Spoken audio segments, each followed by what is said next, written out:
Imagine your mind is a museum.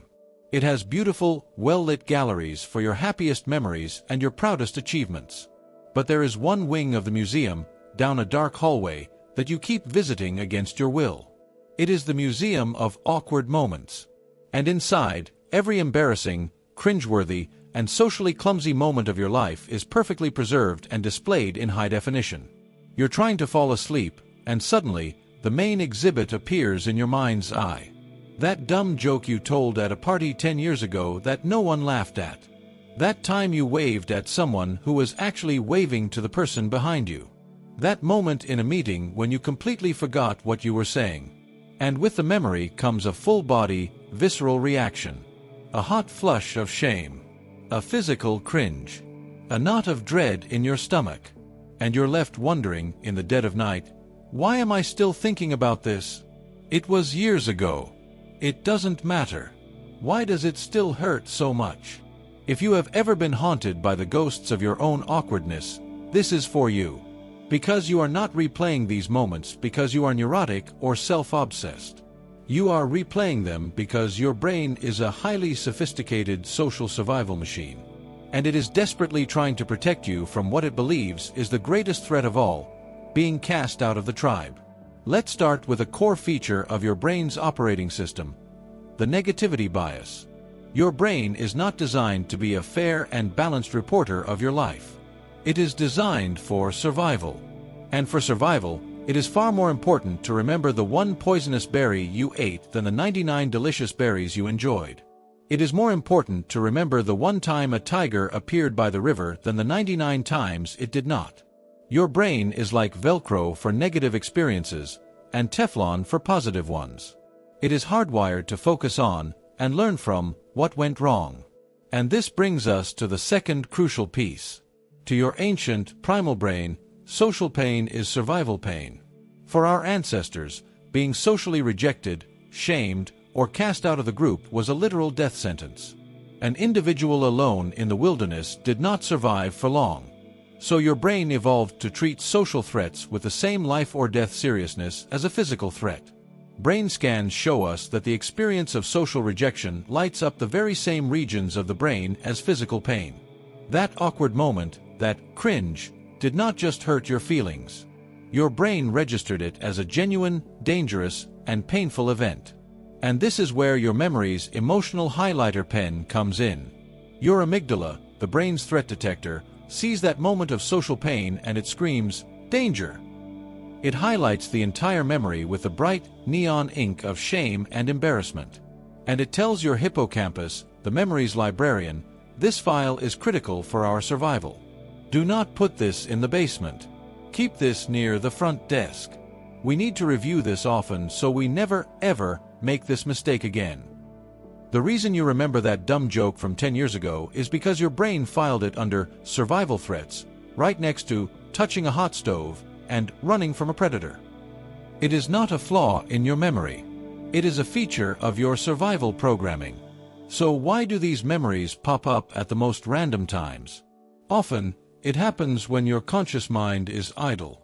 When you're in the shower, driving, or trying to fall asleep. This is when your brain's default mode network takes over. It's the brain's screensaver. And its job is to sort through and process old, emotionally charged files. So it wanders down into the museum of awkward moments and starts pulling up the most vivid exhibits. It's not trying to torture you. It's trying to do its filing work, to process the old data. These replays can also be triggered by future events. If you have an important social event coming up, your brain, the diligent protector, will pull up the case files of past social failures. It is studying the tapes, trying to remind you of what not to do, to ensure your social survival this time. So how do we begin to gently close the doors to this museum, or at least, stop being dragged into it against our will? The goal is not to erase the memories. That is impossible. The goal is to change your relationship with them, to strip them of their emotional charge, and to update the old case file with new, compassionate information. The first step is to acknowledge the protector, not the pain. The next time a cringe-worthy memory pops into your head, instead of fighting it or getting lost in the shame, pause and name the process. Ah, there's my brain, showing me that old movie from the office party again. I see it. It is trying to protect me from making social mistakes. Thank you for working so hard to keep me safe. This act of thanking your brain for its protective intent, as misguided as it may be, is a radical act of self-compassion. It immediately takes the shame out of the equation. The second step is to fact-check the catastrophe. In your memory, the event feels like a 10 out of 10 disaster. A life-ruining moment. But was it really? Get curious. Ask your adult brain to step in as a gentle investigator. Did anyone else even remember this happened 5 minutes later? Did this event actually prevent me from getting a job or having friends? On a scale of 1 to a million, how much does this moment from 10 years ago actually affect my life today? You are gently updating the old, terrified case file with new, rational, and calming data. The third and most powerful step is to offer compassion to your past self. The person in that memory was you, but a younger, less experienced you. They were likely nervous, or trying to be funny, or doing the best they could with the tools they had at the time. Instead of cringing at them, try to send them a little bit of kindness. Visualize that younger you and just say, "You were so nervous in that moment. It's okay. You were just trying to connect. You were doing the best you could, and I forgive you." You are giving your past self the compassion and acceptance that they did not receive in that moment. This is how you heal the shame at its root. And finally, you must learn to create new, stronger memories. The best way to weaken an old, painful neural pathway is to build a new, stronger, positive one. You must actively create and, most importantly, savor positive social experiences. When you have a moment of genuine connection with a friend, when you tell a joke and it lands perfectly, when you feel comfortable and accepted in a group, do not just let that moment pass. Pause. And let the good feeling sink in, just for 10 seconds. Feel the warmth in your chest. Notice the real smile on your face.